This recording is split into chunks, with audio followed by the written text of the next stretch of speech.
the Nonprofit Podcast, powered by Donorbox. Could the key to your nonprofit's 2025 success be hidden in the data you've already collected from your Giving Tuesday campaign? Now is the perfect time to explore how that valuable data can serve as a foundation for planning ahead and enhancing your future campaigns. Welcome to the Nonprofit Podcast. I'm Jena, Education and Community Engagement Manager here at Donorbox. We are here each week with practical actions you can use today to increase donations and take your nonprofit to the next level tomorrow. Today, I'm joined by Britt Stalker, our fundraising strategist and coach here at Donorbox, and we're diving into a discussion about how to unlock the potential of the data you've gathered from Giving Tuesday. We will explore how you can leverage that information to optimize your upcoming campaigns, build stronger donor relationships, and set yourself up for success in the new year. Whether you're a seasoned fundraiser or just getting started, this episode is packed with actionable insights that will help you make the most out of what you've already collected. Welcome, Britt. Hey, Jena, happy to be here. You know, I absolutely love talking about how data can really help all you nonprofits out there thrive. I know you do, Britt. Same here. Okay, so Giving Tuesday has come and passed, and hopefully you've had a minute to catch your breath. Whew. But now what? What comes after the dust settles from the big day? Well, this is just exactly where nonprofits often miss a big opportunity, Jena. Instead of just moving on to the next campaign or taking a break, it's actually so valuable to dive into those results.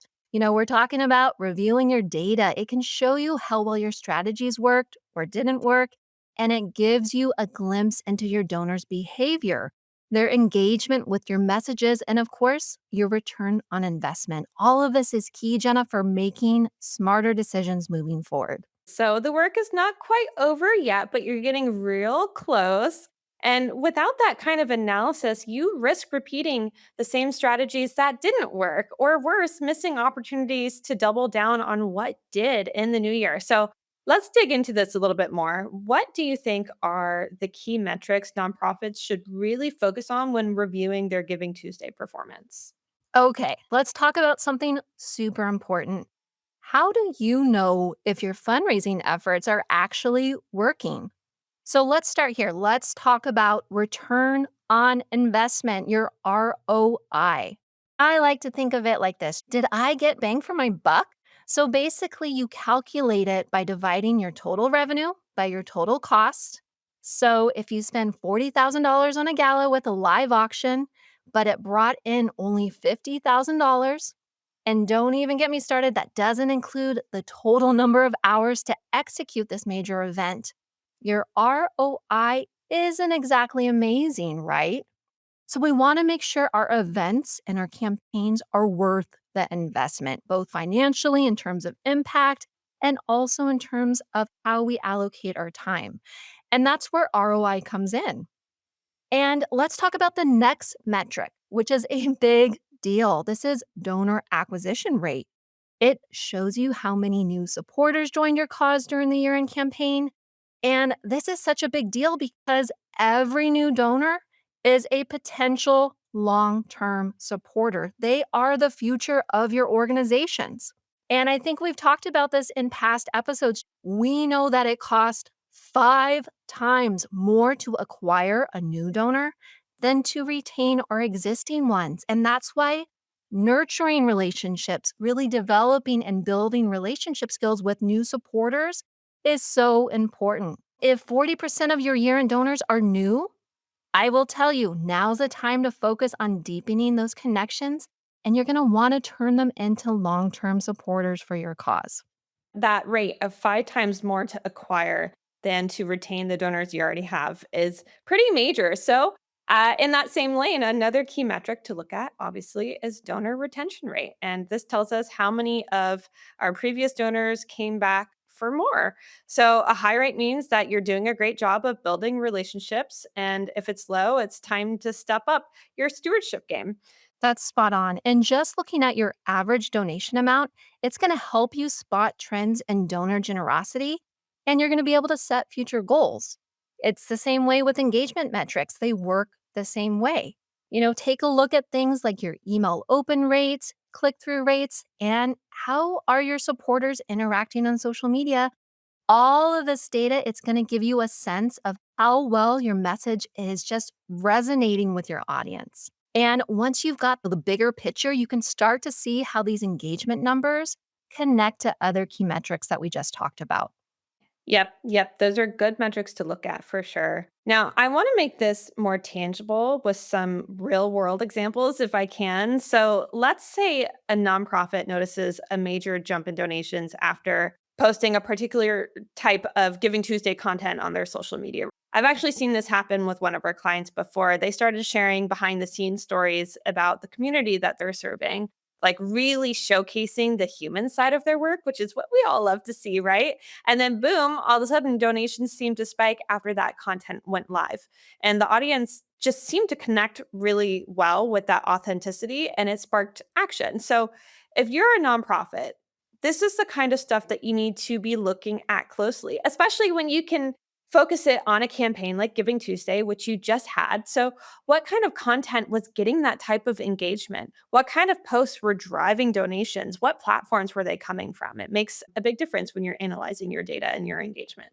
Yeah. And once you see that, I think it's important to analyze why that content works. So, was it the way the message was positioned or framed? Was it a powerful call to action? Or maybe you just had a visually compelling post that really attracted people's attention? It could have been timing as well, right? Timing is everything. All of these small nuances, small changes like posting during peak hours, they make a huge difference. Yes, exactly. And by identifying these little factors that actually put together are not so little at all, you can replicate and enhance these strategies for your future campaigns. Again, this is Giving Tuesday. You just launched this, but this might be a good pathway to your year end campaign launch. So these are things that you want to analyze now so that you can replicate it for your year end campaign.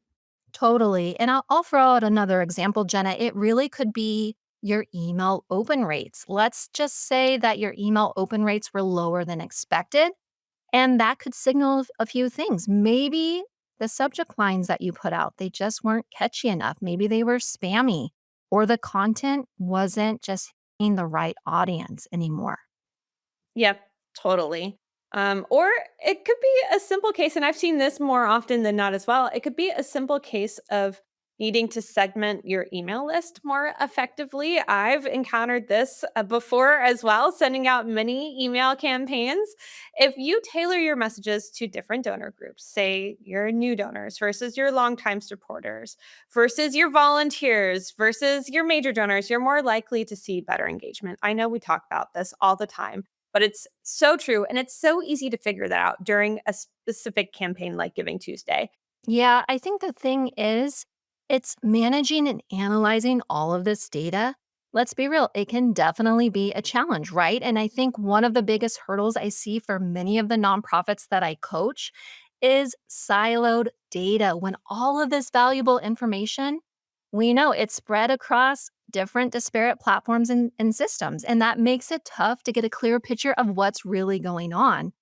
And so the big question is, and for the listeners out there, how do we bring it all together in a way that's easy to access and even more importantly, easy to analyze? What tools can you think of that might help with this? I'm jumping the gun a bit here, Britt. You've put me on the spot a little bit, and we'll dive deeper into this during our 2025 trends episode that we'll be doing here soon.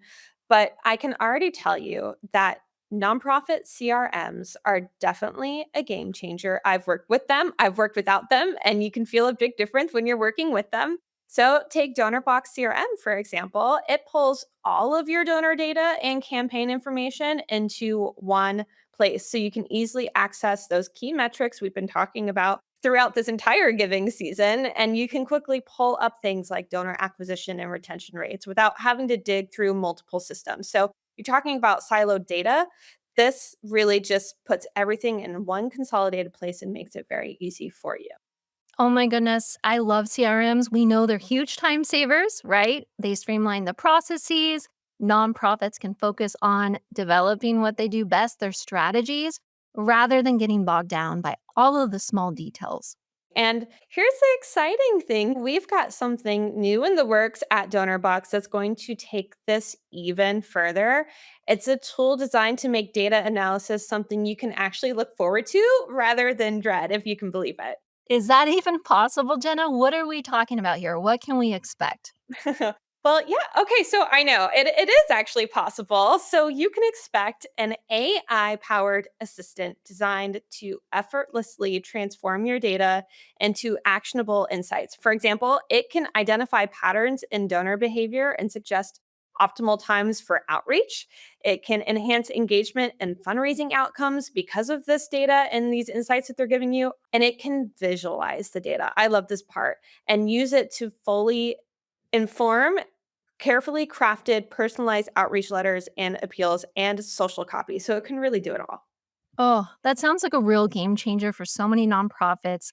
They're wanting to optimize their strategies without investing, again, all of the time to do that data analysis, especially nonprofits that I think of, the one person founders, no development team that just don't have the capacity to do this as regularly as they would like to do.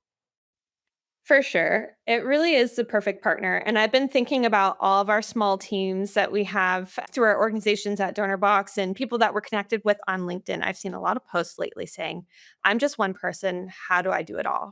And this new tool really is the perfect partner, especially for teams that need the extra pair of hands or never have time. But let's go ahead and dig back into what nonprofits need to do once they've analyzed their data. So, how do they apply those insights to maximize their impact moving forward? Ooh, I'm twiddling my thumbs, Jenna. This is actually my favorite part. So let's just say, all of the nonprofits tuning in, you've just wrapped up your year end campaign. Now the fun really starts. You can pull a report. It might be from September to end of December of all of your year end donors. Then you can break down the group by location and you might find donors who live nearby you. Why not get personal? Invite a few for coffee. It's a great way to build a stronger connection and just start laying the foundation for the year ahead. I love that idea. You know what? And I'll take this even further. How about just for your Giving Tuesday campaign, right? And really work on nurturing those relationships that just gave for Giving Tuesday to bring them into the year-end giving as well. So I think that's a really powerful way to nurture those relationships for sure. Exactly. And I think thinking ahead in the new year, it's all about prioritizing personalization in your outreach. This goes beyond just using someone's name and engage with them. Think about referencing their past donations. What types of programs are they supporting? All of those nitty gritty details you want to get clear and get prepared for the year ahead because at the end of the day, using data and segmentation help you build those deeper, more meaningful connections with your year end supporters. And again, let's not forget about adjusting your communication channels based on what worked or what didn't for your different donors, right? For example, if social media didn't bring in the results you were hoping for, it might be time to reallocate resources to more effective channels like email or direct mail or phone calls. You know your donor base. It's all about being flexible and optimizing your strategy. Yes. And we want to set data driven goals for future campaigns. We want to get ahead of it. And, I think about this, for example, based on the trends that you've just noticed, right? From even Giving Tuesday or from your year end campaign, you might set a goal to improve donor retention by a certain percentage. That kind of goal, it's specific, it's measurable, and we know it's tied directly to your past performance, making it a really strong KPI. And the beauty of it is that by using these data insights, you're not just working in the dark, you've got a clear path forward and you can continue. Think about it. You're continually tweaking and improving your fundraising efforts over time. What this really is about, it's about consistency and we're continually learning from our donors what our donors want, what they're telling us, so that we can adjust how we engage with them accordingly. And even without a full CRM, you can still analyze your Giving Tuesday data with the tools and integrations available through Donorbox, along with some free resources. Sure, it might feel like extra work, but trust me, it is so worth it. Just take the time to manually assess your campaign's performance, and you will uncover such valuable insights to refine your strategies, improve your donor engagement, and increase your fundraising success for your next campaign and into the new year. So just remember, keeping your records organized will make your life so much easier, you guys, when it comes time to analyze again next year or for your next campaign. Okay, let's break down 3 immediate actions you can take after analyzing your Giving Tuesday data to start seeing better results moving forward. So, first up, you want to make sure that you segment your Giving Tuesday donor list. Take a look at your data, break it down into meaningful groups, whatever that means to you. For example, you could separate new donors from longtime supporters or even categorize them by location. And this lets you tailor your messaging and outreach to specific donor groups, which makes your communications more personal and more effective and lets you maybe even show up for coffee every once in a while. And it's a quick win that can make a big difference in your engagement for sure. And then next, you want to refine your communication strategy. So, if you found that one channel, like email, performed better than social media, it might be time to shift more of your focus and your resources there for future campaigns. So, look at what worked and allocate your time and your budget to the strategies that got the best results. Don't just go off of feeling. You want to go based off of performance and data. It is all about optimizing your efforts and focusing on what's actually driving results. And then finally, set data informed goals. Take a look at those key metrics like your donor retention rates or the average donation amount and use that data to set specific, measurable goals for the next campaign, just as Britt said. For example, you may want to improve your donor retention rate by 10%, or maybe you want to improve your average donation amount, or maybe you want to get a certain amount of repeat donors, right? And these goals will really help guide your strategy and give you something tangible to work toward. I think you nailed it. We're all about the rule of 3. We gave you 3 actionable tips. And let me just add this. Again, I think it's important to remember analyzing your Giving Tuesday data, it isn't just about crunching those numbers. It's about truly understanding your donors, and you're armed with those insights. It's all about relationship building, and it's about serving your mission in the best way possible. And tools like Donorbox CRM make that whole process so much easier, especially with the upcoming enhanced AI assistant. And soon you'll be able to gain insights even faster and more intuitively, making it easier to make data driven decisions on the fly. Definitely. So take the time. You really want to dive into your data.